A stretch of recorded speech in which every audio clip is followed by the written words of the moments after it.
Permíteme un momento, voy a cerrar una puerta para que no entre ruido.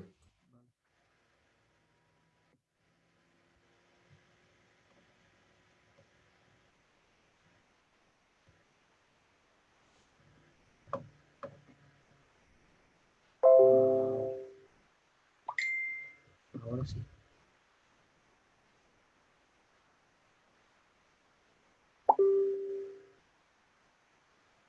Ahí estamos. Un segundito.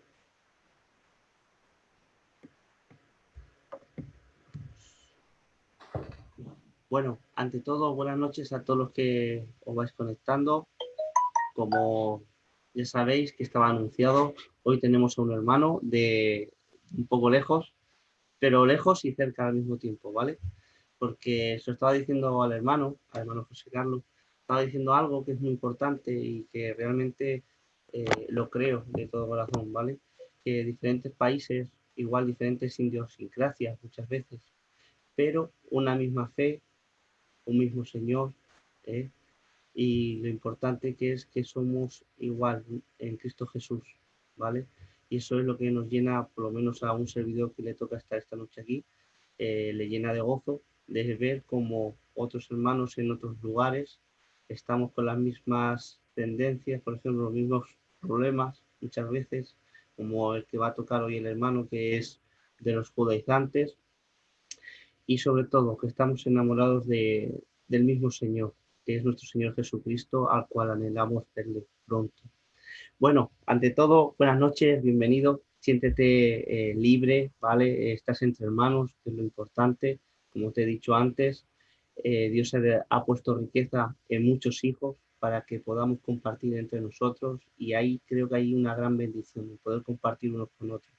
Sin más, ¿de qué te parece si te presentas a los hermanos? Aunque nosotros hemos estado también compartiendo algunos vídeos de tu página de Teología Paulina, lo está compartiendo en el grupo, algunos hermanos lo han visto, otros quizás no. Mientras tú te presentas y nos cuentas un poco de tu página, ¿vale? Y yo de mientras me das a mí también un lapsus para poder compartir por ahí.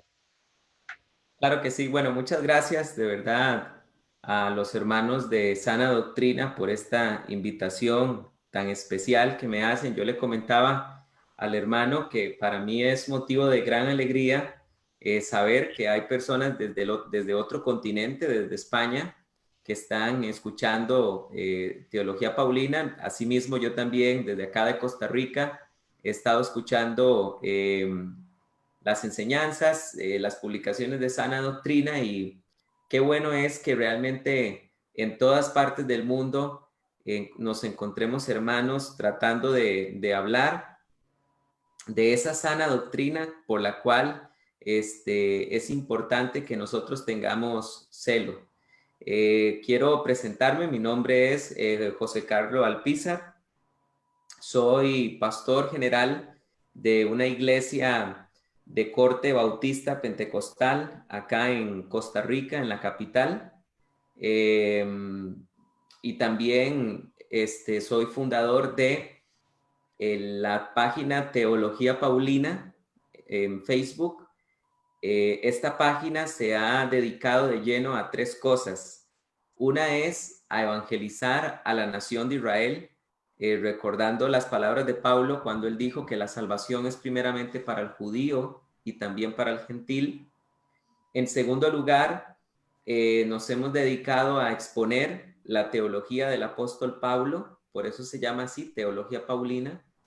Y en tercer lugar, y es algo en lo que más invertimos tiempo, creo que, no sé, más de la mitad de nuestras publicaciones están dirigidas en el combate contra las sectas judaizantes que tanto daño le están haciendo a las iglesias cristianas. Entonces, también soy profesor de ciencias, estudié ciencias ambientales en la Universidad Nacional de Costa Rica. Y bueno, estoy dedicado más que todo a eso ahorita, y de verdad que muy complacido por estar aquí hoy en Sana Doctrina. Un saludo a todos los hermanos que nos escuchan de diferentes partes del mundo y sobre todo hoy a España, que creo que es el país que más sigue pues Sana Doctrina. Muy bien. Pues nada, hechas las presentaciones, dicho ya de paso, te he visto hacer bastante apología, ¿vale? Aquí sobre todo habemos hermanos, un servidor que está contigo esta noche aquí, Adán Losada y otros hermanos, pues que nos gusta mucho el tema de apología y bueno, y eso pues siempre, pues al final siempre se refleja cuando escribimos, cuando compartimos, ¿vale? Y yo tengo el placer de haber visto bastantes vídeos y te he estado viendo y digo, pues mira, ves, eh, somos, somos del mismo corte. Decirte, ante todo, que pues eso ya te he dicho buenas noches a todos los hermanos, ya sabéis, por favor, el que pueda que vaya compartiendo el directo para que haya más difusión. Y lo que bien has dicho, el problema de los judaizantes, el que tenemos hoy en día. Estuvo el otro día también Rubén Gómez con nosotros compartiendo el hermano y, y quería que trataras un tema y que empezaras como empieces como quieras empezar a explayarlo, eh, porque leemos muchas veces, ¿verdad? Y esto lo sabemos porque lo hemos visto y lo estamos muchas veces, esto es un diario, ¿vale? No es un goteo, esto es un goteo diario y además bueno, por las redes sociales, por todas estas cositas, pues se ve aún más reflejado, ¿vale? Que empiezan a decir como que los gentiles somos casa de Efraín, que somos como una tribu perdida. Y entonces, claro, el Señor vino a por nosotros también por últimas y para meternos otra vez a Israel y otra vez a meternos a todo el tema, pues bueno, pero bueno, yo no quiero anticiparme, te quiero dejar a ti que te explayes y luego ya, si quieres, pues dialogamos un poquito y alguna pregunta que haya de los hermanos con, con referente a lo que vayas a tratar, ¿vale? Adelante. Gracias. Bueno, es muy importante este tema. Cuando nosotros hablamos de los problemas judaizantes, hay muchísimos temas que podemos hablar. Podemos hablar del Shabbat, podemos hablar de la circuncisión, podríamos hablar de las fiestas, de la Torá en general. Sin embargo, yo considero que este tema del que vamos a hablar hoy, que es el tema de si los gentiles son el Israel del norte, o la casa de Efraín o casa de Israel, como lo llaman los judaizantes, creo que este, sin lugar a dudas, es quizás uno de los temas más importantes. ¿Por qué razón? Porque el anzuelo que tienen los judaizantes es precisamente ese argumento. O sea, los judaizantes tenemos que entender que ellos no evangelizan, ellos no son buenos evangelistas, ellos no predican a las personas que no son cristianas. Usted no los ve haciendo obra social, usted no los ve yendo a los lugares marginados a evangelizar, usted no los ve tocando de casa en casa, no, eso los judaizantes no lo hacen. Los judaizantes lo que han hecho es simplemente tomar personas con bases bíblicas muy pobres de las iglesias cristianas y los han logrado captar de ahí y llevárselos a sus sectas. Esto es preocupante porque, es desgraciadamente los platos rotos que estamos pagando las iglesias del mundo por haber abandonado precisamente la predicación de la sana doctrina. La consecuencia es que al no haberle enseñado a la iglesia a profundidad la carta de los romanos, la carta a los gálatas, la carta a los hebreos, la iglesia no quedó vacunada contra el peligro judaizante y cuando el peligro estaba ya encima de las iglesias, ya era muy tarde a veces para hacer algo. Entonces, ¿de qué manera una persona entra a una secta judaizante? La mayoría de estas personas han entrado porque han sido engañados creyendo de que son judíos, de que tienen descendencia de judíos ancestrales y les han vendido un falso evangelio. Bien habló Pablo cuando él dijo de que él estaba sorprendido de que los gálatas habían creído en otro evangelio. Este definitivamente es otro evangelio, no es el evangelio de Jesucristo. De hecho, de manera muy acertada, los judaizantes le han puesto nombre y apellidos. Este evangelio falso se llama el despertar de la casa de Efraín. Así lo llaman ellos. ¿Y qué es lo que dicen? Bueno, aquí en Latinoamérica, y ahora hablando antes de empezar el programa con el hermano, me comentaba que también en España el problema ha sido muy serio con los judaizantes, y yo le decía a él que no me extrañaba en lo más mínimo. El problema radica en que los judaizantes apelan a que la mayoría de los latinos y obviamente una gran cantidad de españoles están relacionados con los judíos sefaradíes, es decir, con los judíos que vivieron en España. Sabemos históricamente que hubo una gran población de judíos que vivió en España y que en el tiempo de la Iglesia Católica, inclusive a muchos de ellos se les obligó a dejar de ser judíos y se les obligó a ser católicos. Entonces, los judaizantes de manera muy sutil te preguntan, ¿qué apellido tienes tú?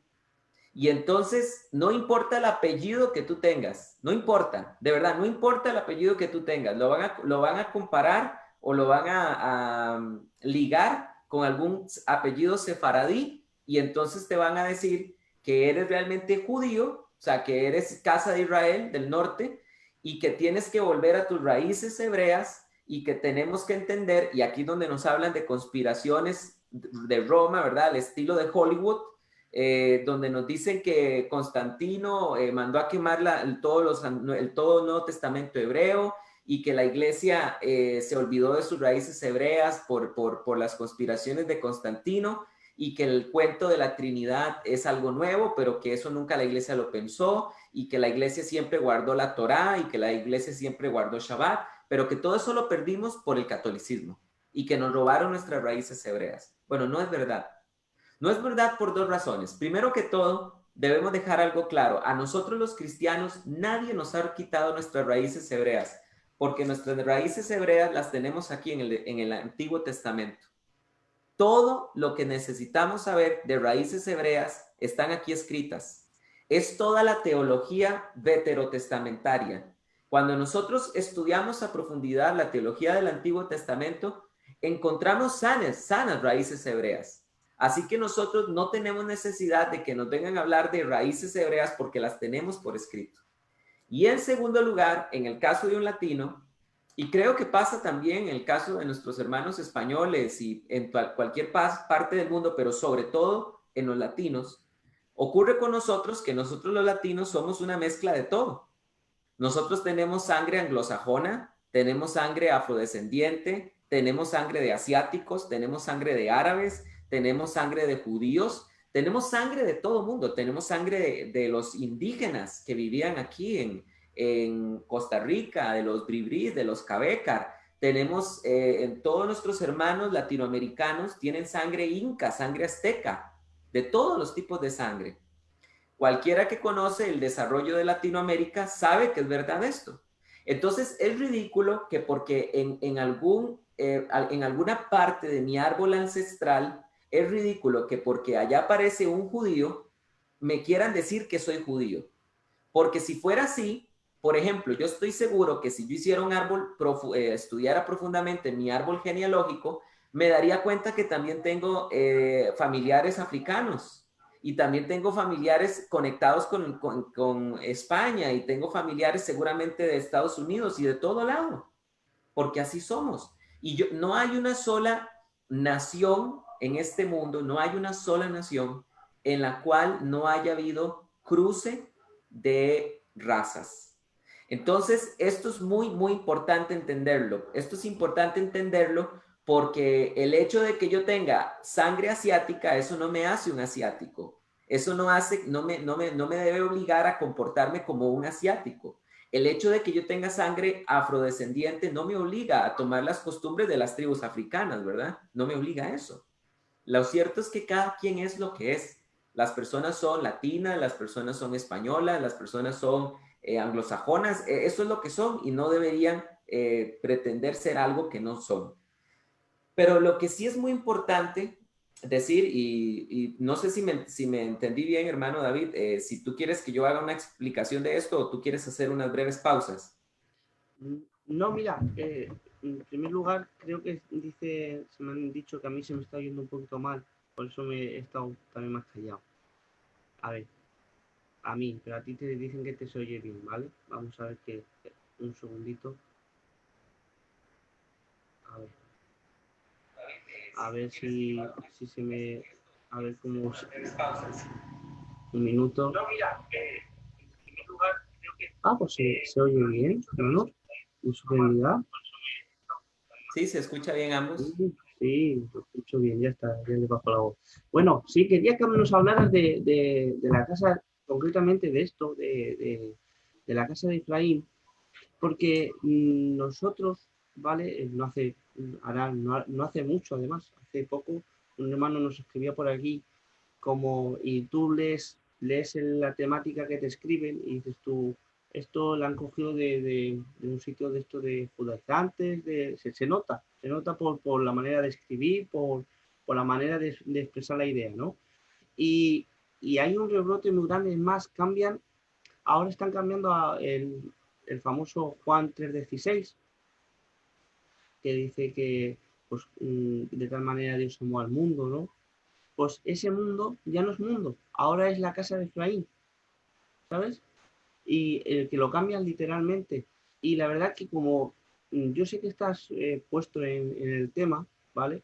Quería que nos dieras pues una breve explicación de lo que ellos vienen a dar, ¿vale? Y por qué no. Y por qué decimos que no. Claro, claro. Ahí es donde la primera, esto que acabo de explicar era tratar de apelar primero a la razón, ¿verdad? De por qué es ilógico lo que dicen.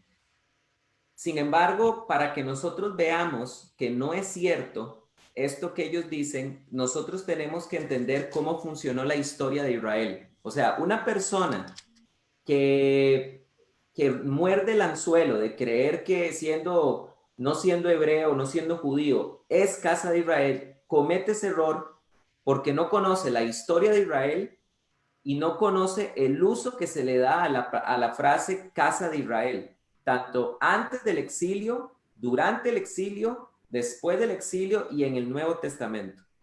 Ahí es donde voy a proceder a explicar. Vean, es muy importante que entendamos esto.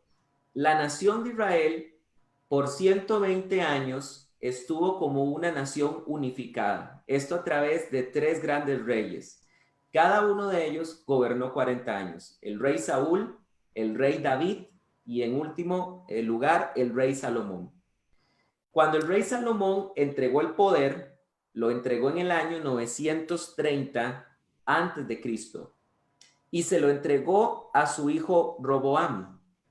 Sin embargo, la Biblia nos narra, en primera de Reyes, nos narra la Biblia que Roboam fue un joven inmaduro, un joven que no escuchó el consejo de los padres, de los ancianos que habían aconsejado a su padre, sino que aconsejó a muchachos con los que él se había criado.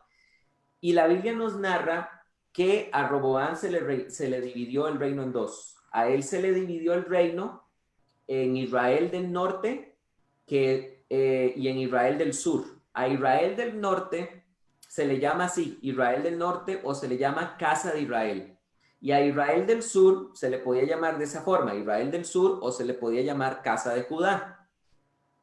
Casa de Judá o Israel del sur estaba conformada prácticamente por la extensión geográfica de dos tribus, que son Judá y Benjamín. El resto de las tribus, la geografía de esas tribus iba a conformar el reino de Israel del norte, que el primer rey iba a ser el rey Jeroboam, que gobernó entre el año 930 al año 909 a.C. Entonces, cuando ocurre este sigma entre Israel del norte y Israel del sur, tenemos que entender que luego de este sigma van a ocurrir dos exilios. Un exilio va a ocurrir en el año 722 cuando los asirios se van a llevar a casa de Israel del norte o a Israel del norte, se los van a llevar al exilio. Esto parece, si quiere, leamos en Primera de Reyes, capítulo 17. La Biblia nos va a decir cómo ocurrió este exilio. Ya van a ver por qué es que voy a hablar un momento de este exilio. Es toda esta historia que estoy explicando, es muy, muy importante que nosotros la entendamos para que nosotros podamos comprender precisamente, para que nosotros podamos entender, permítame un toquecito, estoy buscándolo acá. Tranquilo, mientras lo buscas, deciros buenas noches a todos, recordad me está explicando el hermano y va a explayarse de lo que es la casa, que dicen que los gentiles somos la casa de Efraín, ¿vale? Dios os bendiga a todos los que vais conectando. Profe, José María, Dios te bendiga un montón. Adán, explícate y yo lo traslado sin ningún problema. Dios os bendiga a todos. Milton, de Chile, Dios te bendiga mucho. Y todos los hermanos que os vais conectando, ¿vale? El que pueda, ya sabéis, ir compartiéndolo, que contra más gente llegue, mejor, porque es para traer, pues eso, luz donde mucha gente quiere meter oscuridad. Amén. Bien, entonces recordemos lo que estoy explicando. Estoy explicando que Israel se dividió en dos. Este fue el origen de Israel del norte y Israel del sur en el año 930, cuando al rey Roboán se le dividió el reino por la rebelión de Jeroboán y Israel se dividió en dos. Ahora, a partir de ahí va a ocurrir un exilio para Israel del norte y un exilio para Israel del sur. El exilio de Israel del norte es muy importante mencionarlo porque aparece en Segunda de Reyes capítulo 17, versículo 5, cuando dice esto: el rey de Asiria subió contra toda aquella tierra y subió a Samaria, que era la capital de Israel del norte, y la asedió durante 3 años. Ahora, gracias a esta expresión, la asedió durante 3 años. Sabemos que esto fue a cargo del rey Sargón II, que gobernó entre el año 727, perdón, esto ocurrió a manos del rey Salmanasar V, que gobernó entre el año 527 al año 522. Y dice el versículo 6, y en el año noveno de Oseas, rey de Asiria, conquistó Samaria y llevó a Israel en cautiverio a Asiria, e hizo que habitaran en Alá, en Abor, junto al río Gozán, y en las ciudades de los medos. Históricamente hablando, el rey que termina de concretar el exilio de la nación de Israel del norte es el rey Sargón II, que gobernó entre el año 722 hasta el año 705 a.C. Entonces, esto es muy importante porque esto nos va a permitir entender lo siguiente.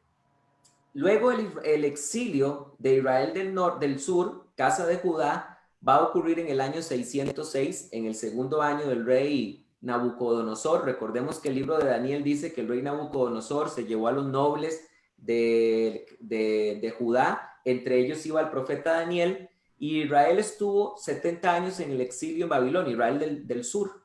Luego el rey persa, medo-persa, Ciro el Grande, les permite regresar en el año 538 a.C. Precisamente debido a que este exilio ocurrió, perdón, este sigma ocurrió y estos exilios ocurrieron, era necesario utilizar la expresión casa de Israel y casa de Judá. Precisamente porque, escúchenme bien, todos los profetas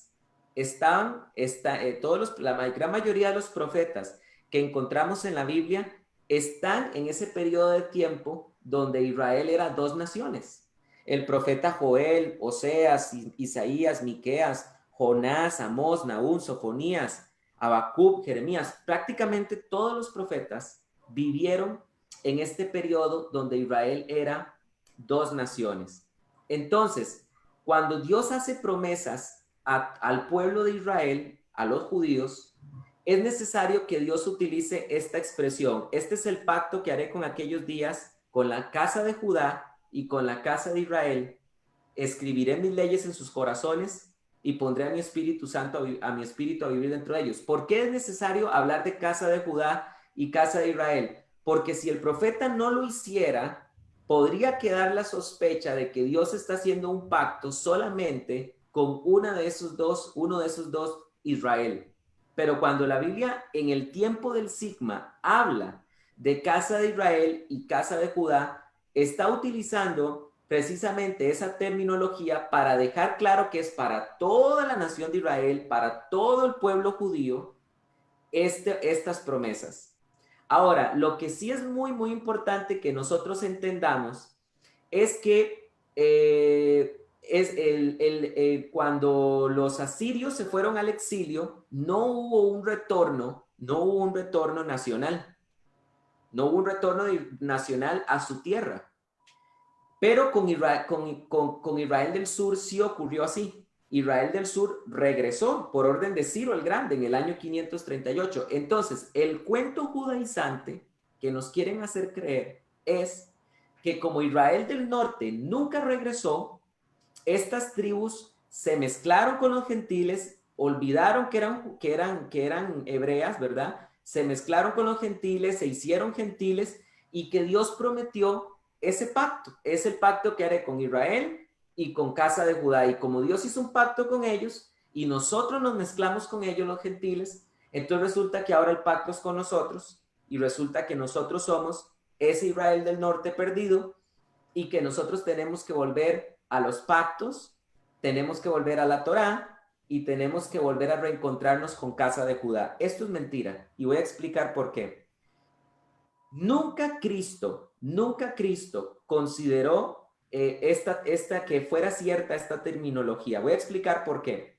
¿Se acuerdan que acabo de leer que el rey Salmanasar V y Sargón II fueron los que se llevaron a Israel del Norte a Siria?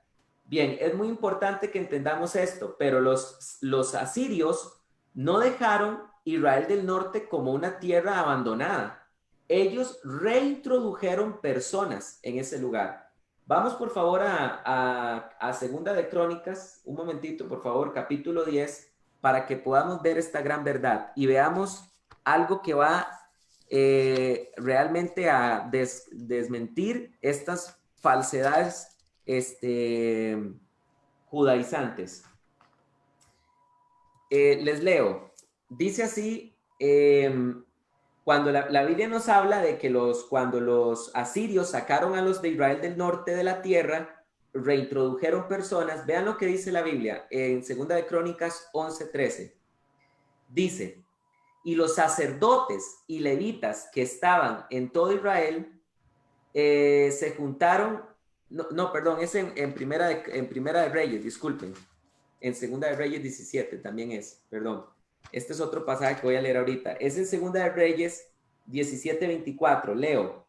Dice, y trajo el rey de Asiria gente de Babilonia, de Cuta, de Aba, de Amat, de Serfabaín, y los puso en las ciudades de Samaria en lugar de los hijos de Israel, y poseyeron a Samaria y habitaron en sus ciudades. Y aconteció al principio, cuando comenzaron a habitar, que no temiendo ellos a Jehová, envió Jehová contra ellos leones que los mataban.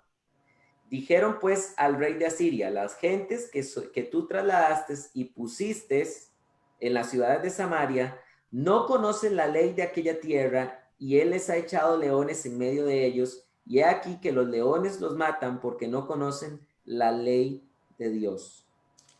Después dice, y el rey de Asiria mandó diciendo, llevad allí algunos de los sacerdotes que trajisteis de allá, vaya y habite allí y les enseñe la ley de Dios del país.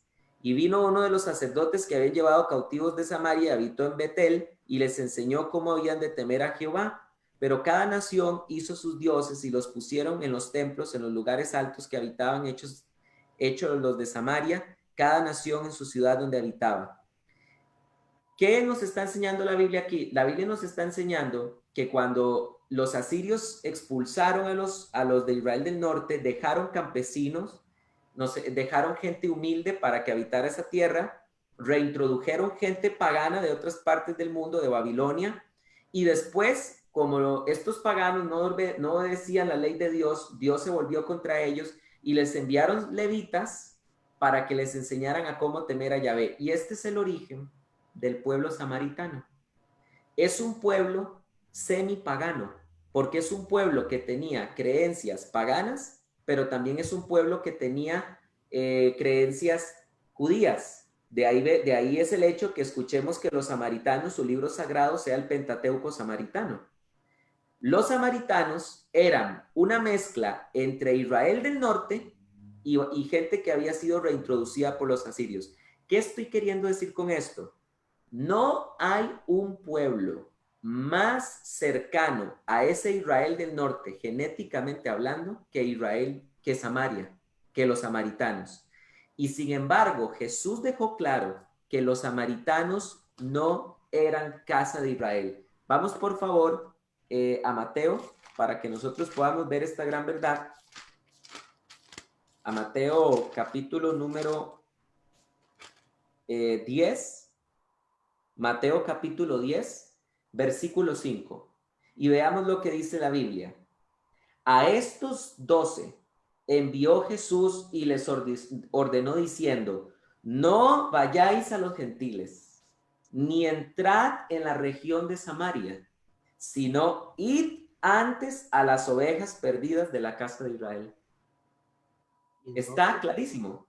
¿Perdón? y entonces, José Carlos, pero si según dicen esta gente, los judaizantes, dicen que es para recoger, por ejemplo, de la casa de Efraín, que era de la región del norte.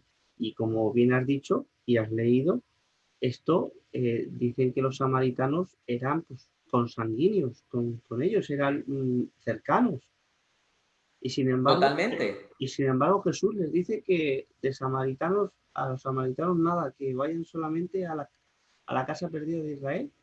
Claro, Es interesante, cuéntanos.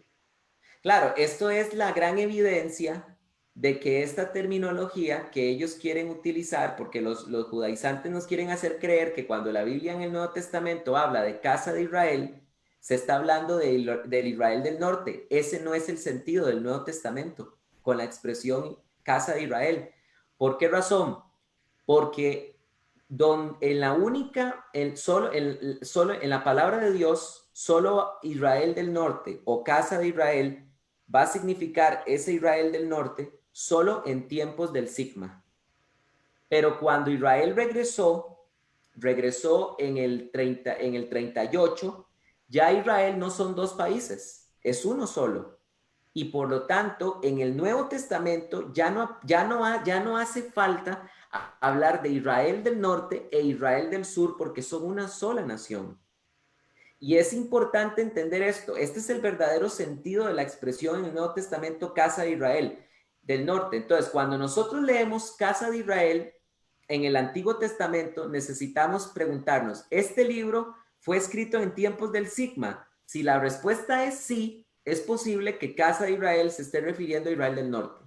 Pero cuando ya aplica para el Nuevo Testamento, ya no significa eso porque ya la nación de Israel no está dividida en dos. Y es más, mira qué interesante esto. Antes de que Israel fuera un país, la expresión casa de Israel se utilizaba para referirse a todo el pueblo judío. Mira lo que dice Levítico 17:17. Vamos un momentito ahí a Levítico 17:17. Levítico 17 dice lo siguiente. Vamos a ver. Tengo aquí un enredo con unos pasajes porque apunté mal, pero ya vamos a verlo un segundito. Sí, con Eh, tranquilidad. no tiene 17:17. Ya te digo, creo que es el 16. Vamos a ver. Segundo.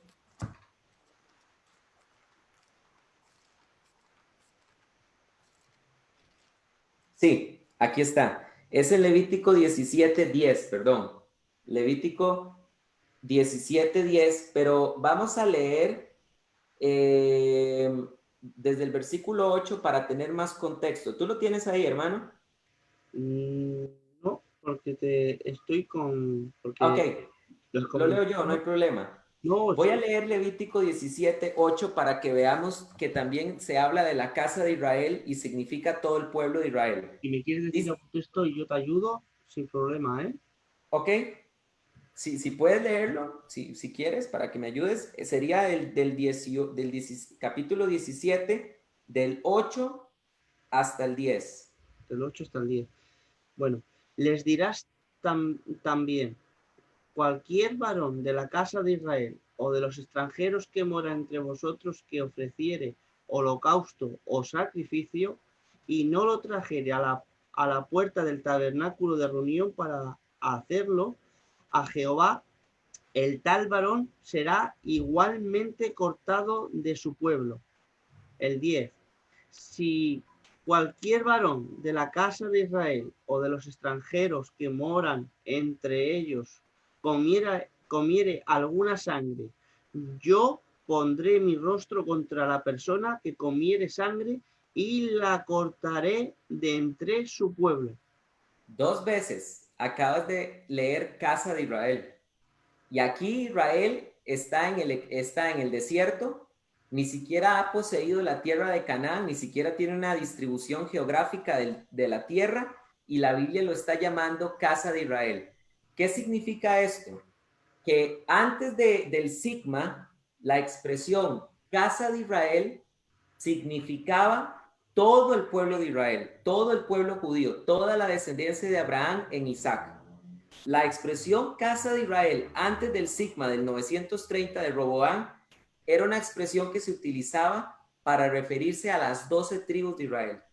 Y este es el mismo sentido que ahora tiene en el Nuevo Testamento, por lo que acabamos de demostrar de lo que dijo Jesús. Si el cuento judaizante fuera cierto y que toda aquella persona que se mezcló con un judío del Israel del norte fuera considerado casa de Israel, Cristo hubiera reconocido a Samaria como casa de Israel, pero Cristo no lo hizo. Cristo le dijo, no vayan donde los samaritanos, sino a la casa perdida de las ovejas de Israel, es decir, a los judíos. Lo que pasa es que los judaizantes también nos quieren hacer un enredo con la palabra judío, haciéndonos creer que la palabra judío es solo para el que viene de la tribu de Judá. Pero la palabra judío en la Biblia no tiene una connotación política geográfica, tiene una connotación religiosa. Mira qué interesante lo que dice Juan 2.13. Veamos lo que dice Juan 2.13. Es revelador lo que dice completamente. Juan capítulo 2, versículo 13.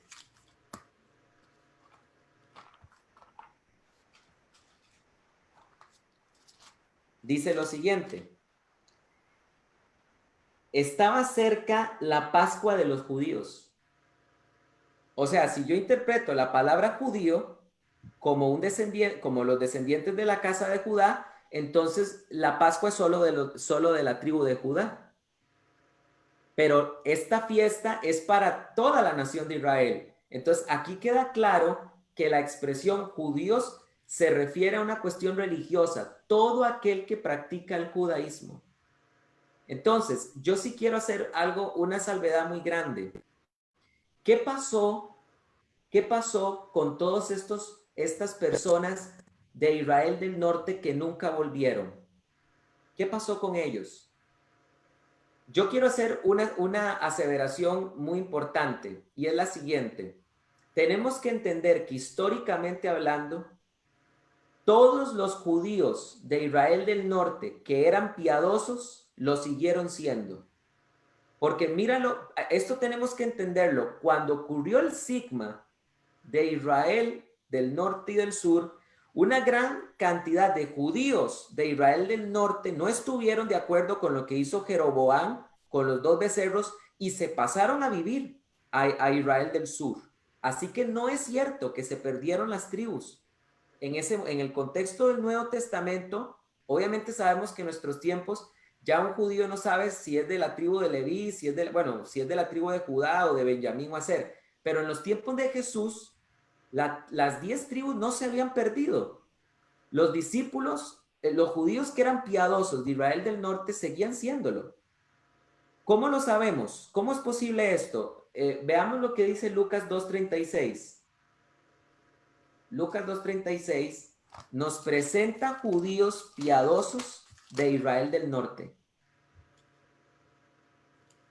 Dice así la Biblia. Está hablando sobre la profecía de Ana. Y dice así Lucas 2.36. Estaba también allí cierta profetisa llamada Ana, hija de Fanuel, de la tribu de Aser. Entonces, aquí nos estamos dando cuenta que no es cierto que esas tribus se fueron, no es del todo cierto que estas tribus nunca regresaron. ¿Por qué aquí aparece una mujer en el tiempo de Jesús de la tribu de Aser? Muy simple, porque no todos los judíos sinceros de Israel del norte participaron de la rebelión de Roboam. Y esto lo dice claramente Segunda de Crónicas. Ahora sí podemos ir a Segunda de Crónicas 10. No sé si me puedes ayudar a leerlo, hermano. Sí, estoy leyendo. Segunda de Crónicas 10 del 13 al 17, por favor. Segunda de Crónicas. Perdona. Segunda de Crónicas 10 del 13 al 17. ¿Qué es lo que estamos haciendo con todo esto? Estamos tratando de rearmar la historia y explicar cuál es la verdadera historia a la luz del Nuevo Testamento, a la luz del Antiguo y Nuevo Testamento, no a la luz de teorías de conspiración, a la luz de la misma Biblia. ¿Qué Vamos, dice, hermano? vamos allá. Dice, y el rey le respondió ásperamente, pues dejó el rey Roboán el consejo de los ancianos y les habló conforme al consejo de los jóvenes diciendo, mi padre... Perdón, hermano, disculpa, yo me equivoqué, es Segunda de Crónicas 11:13. Perdón, es que como no tengo aquí la Biblia que siempre utilizo, Nada, ahorita estoy utilizando otra y a veces me pierdo un poquito. nada, léelo. Segunda de Crónicas 11:13. 11:13. Perdón, ahora sí. Y los sacerdotes y levitas que estaban en todo Israel se juntaron a él desde todos los lugares donde vivían, porque los levitas dejaban sus ejidos y sus posesiones y venían a Judá y a Jerusalén, pues Jeroboam y sus hijos los excluyeron del ministerio de Jehová. Sí, Ajá, hasta el 17, por favor. sí. Y, y él designó sus propios sacerdotes para los lugares altos y para los demonios y para los becerros que él había hecho. Tras aquellos acudieron también de todas las tribus de Israel los que habían puesto su corazón en buscar a Jehová, Dios de Israel, y vinieron a Jerusalén para ofrecer sacrificios a Jehová, el Dios de sus padres. Ahí está clarísimo, puede ser hasta ahí. ¿Ves lo que acabas de leer? La Biblia dice que cuando ocurrió el sigma, Jeroboam echó a los levitas porque los levitas no estuvieron de acuerdo con lo de los becerros de oro de Jeroboam. Y una gran cantidad de todas las tribus dice que se fueron, que de corazón sincero, de las tribus de Israel, que habían puesto su corazón en buscar a Jehová, Dios de Israel, vinieron a Jerusalén para ofrecer sacrificios a Jehová, el Dios de sus padres. ¿Qué es lo que estoy tratando de explicar? Lo que estoy tratando de mostrar. Mira, tenemos que entender que la Biblia explica en Romanos capítulo 3, versículo 28 y 29, y yo quisiera leerlo rápidamente por boca de Pablo para que sea el mismo que nos lo dice. En Romanos capítulo 3, versículo 28 y 29, Pablo dice lo siguiente. Vamos a ver, permíteme leerlo.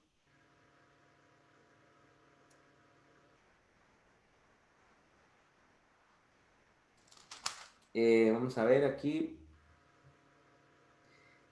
Pablo dice que no es judío el que lo es en el exterior, sino que es judío el que lo es en el corazón.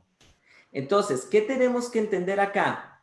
Acá lo que tenemos que entender es que es cierto que las 10 tribus de Israel del norte se fueron, pero siempre los verdaderos judíos que eran de corazón sincero, regresaron siempre adoraban a Dios y regresaban a pesar de donde estaban, iban a adorar a Dios. Aquí queda claro en lo que tú acabas de leer en Segunda de Crónicas, dice que muchos de las tribus iban a adorar a Jerusalén a pesar de lo que Jeroboam había hecho.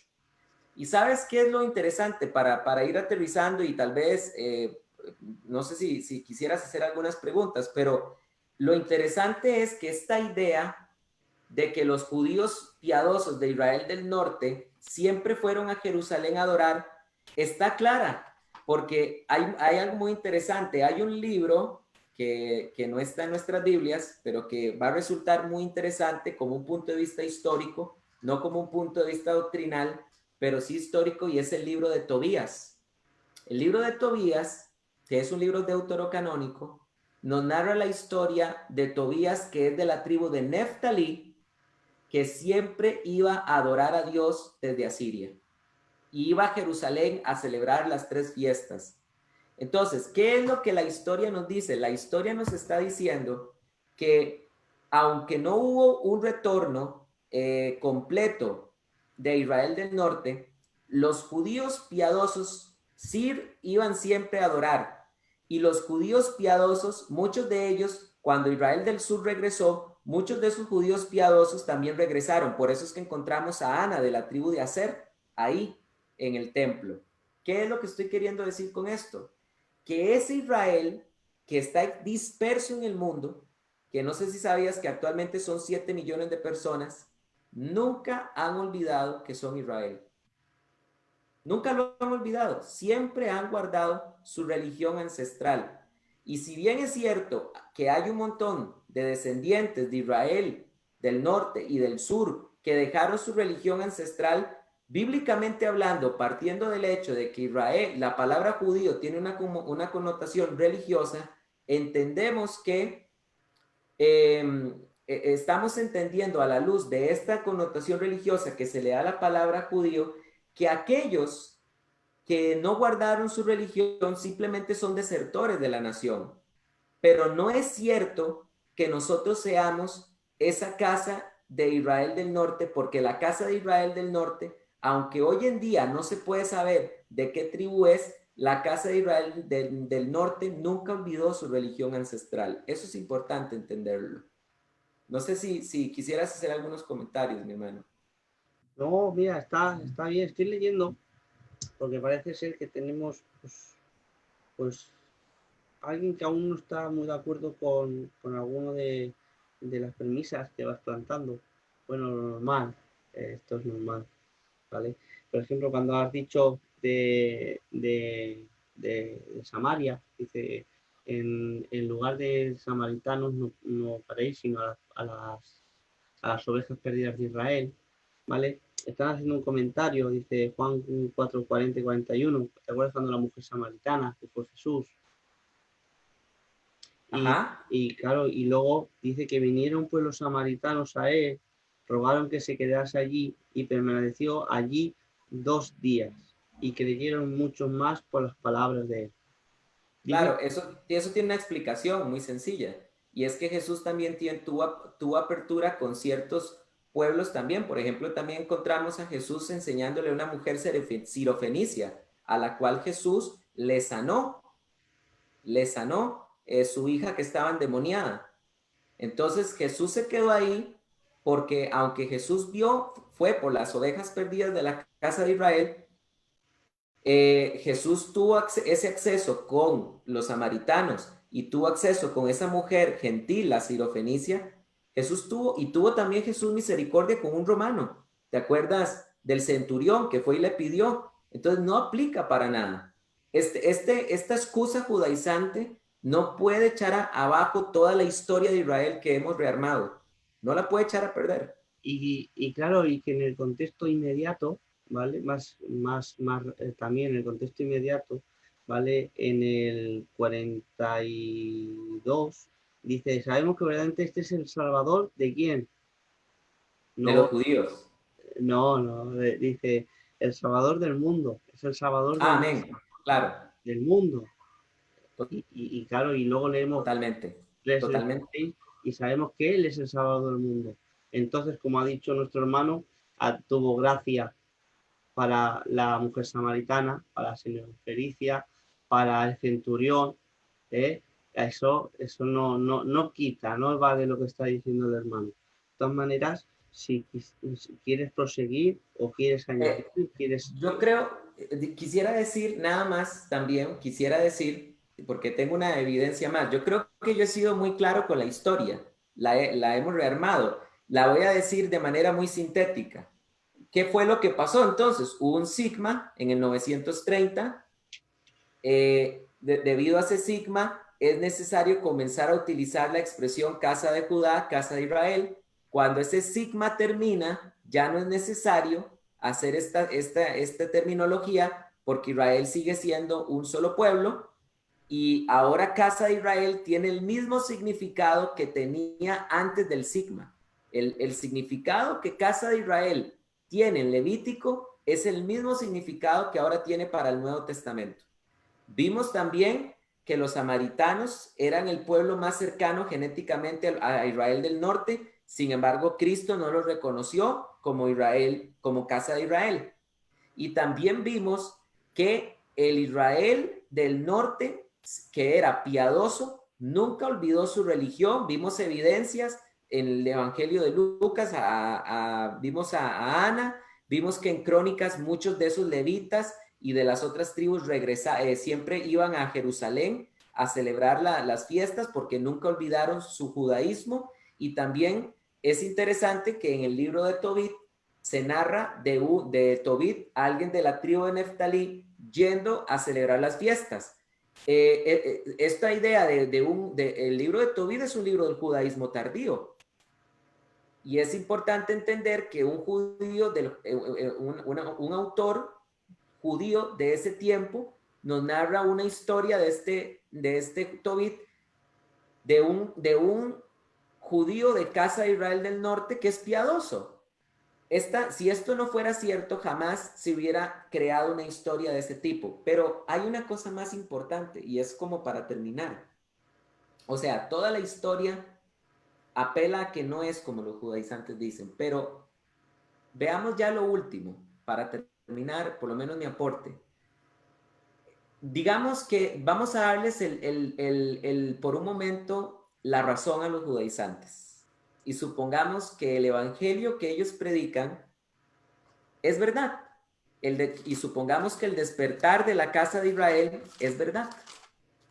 Bueno, si fuera verdad, entonces con toda seguridad vamos a encontrar en Hechos capítulo número 10, cuando un verdadero judío mesiánico, Pedro, el apóstol Pedro, que le predicó a los gentiles, vamos a ver lo que él les dijo a los gentiles. Porque si el despertar de la casa de Israel, el despertar de la casa de Efraín es el verdadero evangelio de Jesucristo, Pedro se lo tuvo que haber dicho a los gentiles que por primera vez se convirtieron en Hechos 10. Y voy a leerlo y vamos a ver que nunca les mencionó Pedro tal cosa. Un judío mesiánico a gentiles. Dice la Biblia, en el versículo 34, Hechos 10:34, entonces Pedro, tomando la palabra, dijo, en verdad comprendo que Dios no hace excepción de personas, sino que de toda nación se agrada del que teme y le hace justicia. Vean qué interesante, los judaizantes nos quieren hacer creer que somos Israel del norte y que no somos gentiles, que rechacemos nuestra condición gentil como si Dios hiciera acepción de personas, pero Pedro dijo lo contrario. Pedro dijo que Dios no hace excepción de personas, sino que de toda nación se agrada del que teme y hace justicia. Versículo 36. Envió la palabra a los hijos de Israel, anunciando la buena noticia de paz por medio de Jesucristo. Él es Señor de todos. Vosotros sabéis la noticia divulgada por toda Judea, comenzando desde Galilea. Desde el bautismo que proclamó Juan respecto a Jesús de Nazaret, cómo Dios lo ungió, el Evangelio de Jesucristo habla de que Jesús es el ungido. Dios lo ungió con el Espíritu Santo y poder. Este anduvo haciendo bien y sanando a los oprimidos por el diablo. El verdadero Evangelio de Jesucristo nos habla de que el Señor sana y que el Señor libera, porque Dios estaba con él. Versículo 39. Nosotros somos testigos de todas estas cosas que hizo, tanto en la región de los judíos como en Jerusalén, a quien mataron colgando de un madero. El Evangelio de Jesucristo habla de que el Señor murió. Versículo 40, a este levantó al tercer día, nos habla de la resurrección y le concedió hacerse visible, no a todo el pueblo, sino a unos testigos designados de antemano por Dios, a nosotros, que comimos y bebimos con él después que resucitó entre los muertos. Versículo 42, y nos mandó que proclamáramos al pueblo y declaráramos solemnemente que él es juez de vivos y muertos. El verdadero evangelio de Jesucristo nos habla de un juicio designado por Dios, versículo 43, De este dan testimonio los profetas, todo el que cree en él recibe liberación de pecados por medio de su nombre. El Evangelio de Jesucristo habla de que el sacrificio de Cristo nos puede liberar del pecado. Y aún estando Pedro hablando estas cosas, estas palabras, descendió el Espíritu Santo sobre todos los que oían la palabra, y los fieles de la circuncisión que habían ido con Pedro se asombraron de que también sobre los gentiles se hubiera derramado el don del Espíritu Santo, porque los oían hablando en lenguas y magnificando a Dios. Entonces Pedro continuó: ¿puede acaso alguno impedir el agua para que no sean bautizados estos que recibieron el Espíritu Santo como nosotros también? Te hago una pregunta, David. Dime. ¿En qué momento Pedro le habló aquí a los gentiles del despertar de la casa de Israel? ¿En qué momento les dijo que ellos tenían raíces hebreas? ¿En qué momento les dijo que ellos tenían que volver a los pactos, que tenían que recordar sus raíces judías? ¿En qué momento Pedro les explicó que el Israel del norte se había hecho gentil? Nunca. Aquí tenemos a un verdadero judío mesiánico, predicando el verdadero evangelio de Jesucristo. Y con esto termino. Esto hace gran ruido, le debería hacer gran ruido a los judaizantes, porque en la Biblia nosotros encontramos varios discursos largos de la predicación del evangelio. Ejemplo, Hechos 10, Romanos 2, Hechos 2, Hechos capítulo 3, Hechos capítulo 4, Romanos capítulo del 1 al 5, Hechos capítulo 17. Encontramos varias porciones extensas de la Biblia donde se predicó el evangelio a las multitudes. Y nunca, nunca, nunca se habló del despertar de la casa de Efraín, lo cual quiere decir que este evangelio que los judaizantes enseñan lo construyeron a pedazos, un pasajito por allá, un pasajito por acá, pero nunca un apóstol habló como ustedes hablan, como los judaizantes hablan. Bien, gloria al Señor. Es que se pasa que mientras estabas hablando estaba intentando, porque nosotros tenemos un acuerdo entre nosotros, entre los que estamos de administradores, y es que este grupo es para cristianos, para gente cristiana, ¿vale? Gente cristiana que quiera, pues eso, aportar estudios, que quiera, pues eso, seguir aprendiendo, ¿sabes? De unos de los otros.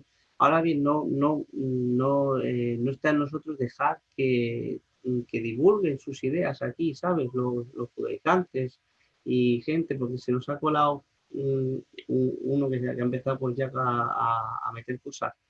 Y claro, y nosotros no estamos por la labor esa, sino que estamos para preparación, ¿vale? De la gente, que lo que nos vaya viendo, y para hacernos apología, armar una apología y seguir entendiendo el por qué dicen casa de Efraín y por qué nosotros decimos que no en esta noche, como bien estás diciendo. Hay, hay hermanos, si tenéis preguntas de lo que está exponiendo el hermano, con mucho gusto yo se las traslado. Así que nada, yo creo que se ha entendido. Hay cosas que está diciendo, por ejemplo, que nunca, a ver si lo he entendido yo, porque yo creo que si yo lo entiendo, José Carlos, lo entienden también todos los demás hermanos, ¿vale? Eh, Cuando lo que has dicho de Pedro, él nunca dijo al revés, dijo que Dios no hacía distinción entre personas. Es más, cuando recibieron el Espíritu Santo, se quedó un poco así como sobresaltado, como diciendo, están recibiendo el Espíritu Santo igual que nosotros. Pero mira qué interesante eso que explicas. Por eso, perdón que te interrumpa, No, no, porque sí, si realmente estos gentiles, esto del evangelio, del despertar de la casa de Israel o de casa de Efraín fuera cierto, los fieles de la circuncisión no se hubieran asustado, porque hubieran dicho en su interior: bueno, pero es que al fin y al cabo ellos son casa de Israel y son de nosotros. Pero no, se asustaron, porque o sea, estaban atónitos de que el Espíritu Santo también estuviera sobre los gentiles. ¿Lo ves? Entonces, por todo lado, esta doctrina del falso evangelio judaizante se cae. muy bien. Hermanos, si tenéis preguntas de lo que el hermano está exponiendo en esta noche, o tenéis alguna duda que os ha podido surgir, hablando, por ejemplo, alguna vez con estas personas, ¿vale? Pues adelante, aquí tenemos el hermano, vamos a exprimirlo. ¿Qué hora es en Costa Rica, José? En Costa Rica son las 4:30 ¿De qué? de la tarde. Ah, no me asustes. Ah, Bien, sí. bien, bien. Lo que pasa, mi hermano, es que yo tendría que irme casi, ya casi porque tendría que ir por mi esposa, porque por asuntos del coronavirus, la restricción es pronto y ella está en la casa de unos amigos. Nada, no Entonces te tendría que ir por preocupes. ella. Nada, a ver si algún hermano solamente tiene alguna pregunta y ya zanjamos. Que comente. Mira, este es mi hermano Adán Losada, que es uno de los administradores. ¿Vale? Mira, te cerramos con esta pregunta. ¿Te parece bien? Claro. Vamos allá. Dice que comente lo de Melo eh, Goyim, que está en Génesis 48:19. Espérate que te lo leo. ¿Génesis qué, perdón? Génesis 48:19.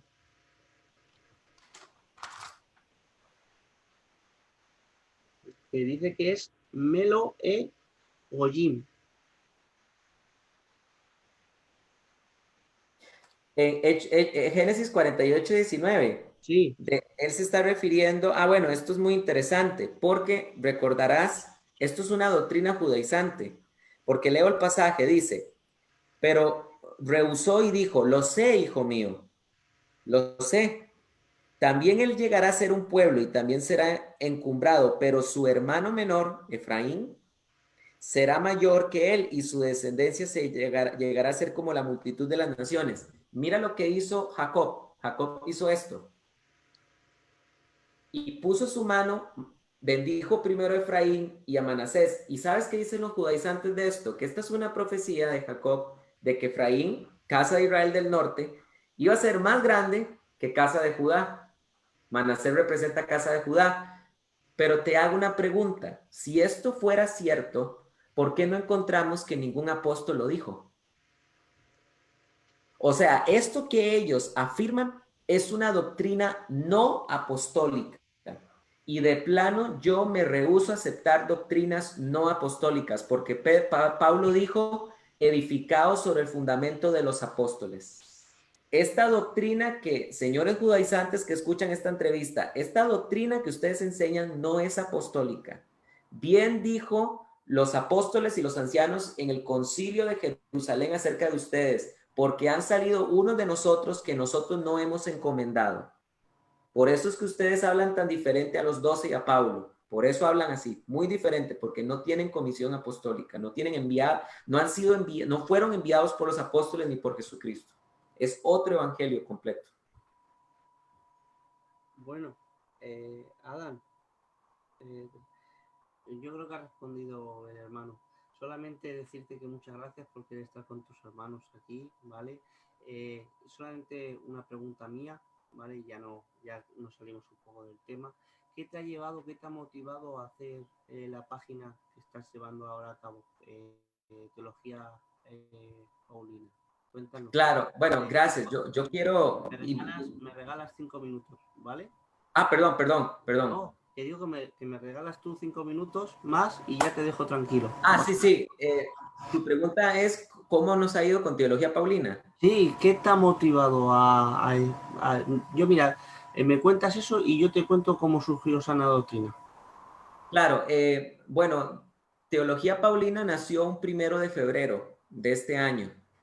Y la verdad estoy muy contento porque ha tenido un crecimiento grande. Ya la página va por más de 11,000 seguidores y creo que la página ha venido creciendo porque realmente el problema judaizante es un tema, un verdadero problema, y la página al estar entregada de lleno a este tema creo que ha venido a llenar un vacío que había, que era, yo sé que hay muchas páginas que enseñan mucha teología muy buena, pero esta página Teología Paulina está dedicada de lleno al tema judaizante, contra el tema judaizante. Entonces, la página ha venido creciendo bastante y hace poco tuve noticias de que también hermanos verdaderos judíos mesiánicos de Israel están escuchando la página. Y por cierto, el jueves a las 2 de la tarde, hora de Costa Rica, vamos a estar entrevistando un verdadero judío mesiánico que vive en Jerusalén, que nos va a hablar de cómo se convirtió al Mesías. Y sabes qué es lo más interesante, que él como judío mesiánico nos va a hablar de su desacuerdo con que a los gentiles los judaicen. Los verdaderos judíos mesiánicos están en contra de judaizar. Imagínate. Claro, le hemos hablado muchas veces. Es más, yo he tenido el placer de hablar no con judío mesiánico, sino con un judío eh, más bien Ortodoxo. ortodoxo. Está metido en el tema de ortodoxo y ya ves, pues nosotros con ellos no mucho. Pero aún así, cuando habla con, por ejemplo, habla conmigo, bien, ¿sabes? Bien, porque saben que soy, yo le digo de plano, soy cristiano y tengo diferente estándar que él y ya está. Y lo dejamos ahí. Pero sin embargo, cuando habla un judaizante, alguno de estos enseguida hablan porque ven como quieren usurpar un lugar que no les corresponde. Y entonces, claro, ahí ya sí que se molesta. Por ejemplo, en mi caso, este hombre conmigo, por ser cristiano, no. Pero sin embargo, con estos otros sí, porque ve que quieren usurpar algo, quieren ponerse en una posición que rechazan de plano. Y ahora va a estar muy bien lo que estás diciendo, porque además un judío mesiánico y que está en contra también de meternos a nosotros en un lugar que no corresponde. Muy Y bien. es que esto que dices es tan cierto porque imagínate que yo tengo bueno, yo estudio hebreo también y tengo mi profesora que es judía, inclusive una vez hablando con ella sobre los judaizantes, ¿sabes qué me dijo? Me dijo que los judaizantes no son ni cristianos ni judíos. Y es la pura verdad. No No, son ni cristianos ni judíos. No son nada. verdad. No están ni en un lado ni en otro. Ni nosotros lo reconocemos, ni mucho menos, ni ellos tampoco, claro, por supuesto. Pues nada, un placer tenerte, compañero. Como sé que te tienes que ir y eso, ha sido, ha sido breve, pero si Dios quiere y nos lo permite, pues ya estaremos pues eso, otro programa, otro lo que tú quieras compartir con nosotros. Sabes que nosotros te recibimos con los brazos abiertos, te lo he dicho desde el principio, te lo vuelvo a repetir, diferentes países, diferentes lugares, pero un mismo Señor y un mismo problema. Nosotros aquí en Sana Doctrina empecemos por tema de estos. ¿Sabes qué estaban haciendo aquí en este grupo, José Carlos? Estaban llevándoselos por grupo de WhatsApp. Decían que si quería aprender más de la Biblia, de sus raíces. Y claro, y les metían en un grupo de WhatsApp donde solamente era el tema de sectarizar a la gente. Es más, hay gente que se salió y todo, ¿sabes? Del cristianismo. Y entonces, de a partir de ahí, es Adán Losada y un servidor que nos pusimos pues, a hacer vídeos, a hablar de cristología, a hablar de Trinidad, a hablar de la ley y la relación que tiene con el cristiano. Y surge también de ahí. Y, y claro que entendemos el buen resultado que está teniendo tu página porque es muy buena. ¿Eh? Yo la recomiendo, yo la estoy siguiendo, ¿vale? Y nada, y sobre todo, José Carlos, hermandad entre nosotros y nada, y que Dios te siga impulsando para su gloria. No, pues muchas gracias. Para mí fue un honor haber estado con los hermanos de Sana Doctrina. He estado recomendando Sana Doctrina también desde Teología Paulina para que más personas la sigan. Y gracias, mi hermano, de verdad por esta invitación. Ah, Espero que haya sido de bendición. Fue un honor para mí y decir, porque vos decías que ahí se filtraron judaizantes, ¿verdad?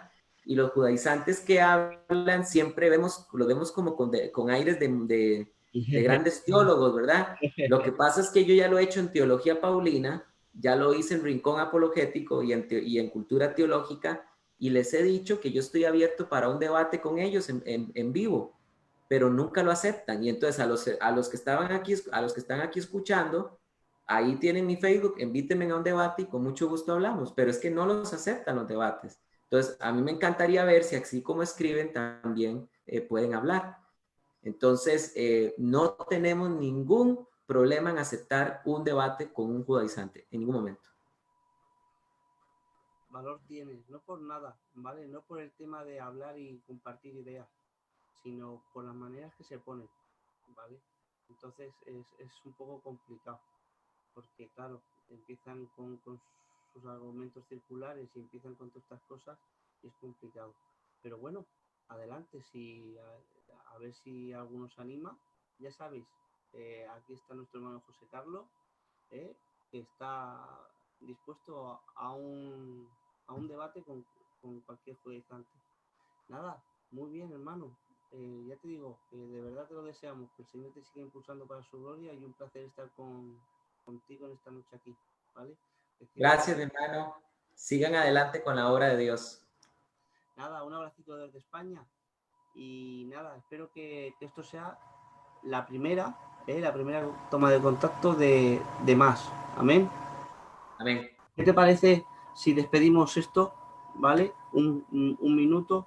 Muchas gracias, Señor, te da mi vida en esta noche por tener a mi hermano aquí juntamente conmigo, Señor.